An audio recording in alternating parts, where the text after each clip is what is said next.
Hi, so today I'm going to be talking about the 45, the Jacobite Rising in 1745, and the final Jacobite Rising. I don't believe there was another one. There was one in 1715, and then this one 30 years later. But that's pretty much all of them. So yeah, let's get started. So it all started on the 23rd of July, 1745, in which Charles Edward Stuart, also known as Bonnie Prince Charlie, also known as the Young Pretender, landed on Eriskay Island in Scotland. And well, this just marked the start of the 45. So he had been gathering support in France, he traveled from France to Scotland, and then started gathering support there. There were already some clans which had Highland clans which had stated their support, so he felt confident enough to actually go to Scotland. A month later, on the 19th of August, 1745, he gathered men at Glenfinnan with the support of, among others, the MacDonald clan. They were Catholic. Bonnie Prince Charlie, he was also Catholic. And he raised the standard, which is really just saying, it's really just declaring war, and proclaimed his father, also known as James Stuart, the son of James II, also known as the Old Pretender, King of England and Scotland. So it would be King James III and VIII. Then, a month after that, on the 11th of September 1745, the Jacobite army took Edinburgh. Quite a big city, quite an important one, so that's a pretty big win for the Jacobites. So far, they're not doing too badly. Then, on the 21st of September 1745, the Jacobites won yet again at the Battle of Prestonpans, and they just kept on advancing into England. So far, the Jacobites are doing amazing. They took Edinburgh, they took other Scottish cities, and they were just advancing onto Edinburgh with no sense of stopping.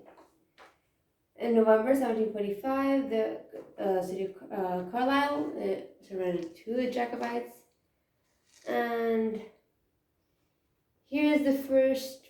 And in December 1745, especially on the 4th of December, is the first really obstacle the Jacobites face. So, well, Derby, which is around 150 miles from London, was the next target for the Jacobites, and they actually took it. They not took it, but they reached Derby. They couldn't advance further because the English were there, the British were there. So, Bonnie Prince Charlie, he is advised to retreat and just keep on waiting until French support comes so he can have bigger force, bigger army, he can take London eventually.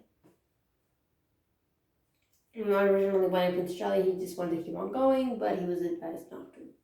And he listened. Then, not even a month later, on the 18th of December 1745, the Battle of Clifton Moor happened. By this point, the Jacobites were retreating back into Scotland, and they were forced into battle by the Duke of Cumberland. Kind of a tie, not really a huge victory for any of them. There were very few casualties on both sides, so 12 on the Jacobite side and 14 on the British side. But yeah, not a huge significant battle because, well, nothing was decided there. Then a month later, on the 17th of January 1746, the Jacobites tried to take Stirling Castle, but failed. They didn't manage to get it, and then fought the Battle of Falkirk Moor, which they won. So they lost Stirling Castle, but they won, what was the name? Falkirk Moor. Then a month after that, it's quite fast-paced. On the 18th of February 1746, the Jacobites keep on retreating and take Inverness.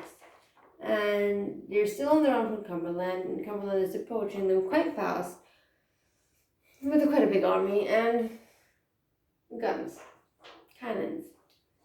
Considering the Scottish people only had some guns, and some swords and bayonets, it was not looking good. Then, 2 months after that, on the 16th of April 1746, the Jacobites faced the British at the Battle of Culloden Moor. I've made a video on this if you want to check it out. But, quick summary, the battle literally lasted for an hour before the Jacobites were completely crushed by the British army. It's literally just guns and cannons against swords and bayonets and pikes. Not bayonets, but bayonets. I don't mean the actual gun part, I mean like the stab part. I forgot the name. Boniface Shelley, he said, okay, let's fight on this moor. Plain perfect. His generals had told him that it would be disadvantageous for them, the British would be able to do more south. But Boniface Shelley, he thought, no, we're fighting. And well, they lost. Boniface Shelley, he did manage to escape the battle. And he fled to France on the 20th of September 1746 with a bounty of his head around 30,000 points at that time. So imagine if they were adjusted for inflation. That is a 45. It literally lasted just over a year, and the first half was looking really good for Jacobites. Second half, not so much. Also, the Battle of Culloden was kind of a massacre for the Scottish, and yeah, it just wanted to install James Stewart on the throne. That is pretty much it. It's a really short video, but like I said, it's just an overview of the 45. Yeah, that is pretty much it. So thank you for watching. I hope you liked it. I hope you found it interesting. And yeah, bye.